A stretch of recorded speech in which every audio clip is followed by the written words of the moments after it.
ఈరోజు దేవుని వాగ్దానం ఇర్మియా గ్రంథం 17వ అధ్యాయం 17వ వచనం. ఆపత్కాలమందు నీవే నా ఆశ్రయము. నా ప్రియ సహోదరి సహోదరులారా, దేవుడు ఈరోజు మీతో వాగ్దానం చేస్తూ ఉన్నాడు.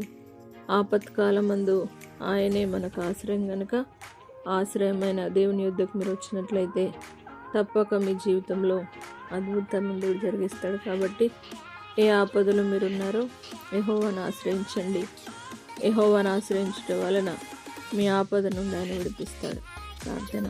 పరిశుద్ధుడా, నమ్మదగిన దేవా, ఎంతమంది అయితే ఆపదలో ఉన్నారో, ఇబ్బందుల్లో ఉన్నారో, నిన్ను మాత్రమే ఆశ్రయించుటకు ప్రతి ఒక్కరికి నాయన దేవాని స్తోత్రం యేసయ్యా, నీ యొక్క అద్భుతాన్ని రుచి చూపించండి. ఇప్పుడే వారి ఆపదలో నుండి వారు విడిపించబడుదురుగాక. ప్రతి అనారోగ్యమును, సమస్యను యేసు పేరట దూరపరుస్తున్నాం. అది ఇప్పుడే దర్శించి బలపరిచి ఆపదలో నుండి విడిపించమని, ఆశ్రయంగా ఉండి నడిపించమని యేసు పరిశుద్ధ నామమును బట్టి అడిగి వేడుకుంటున్నాము తండ్రి.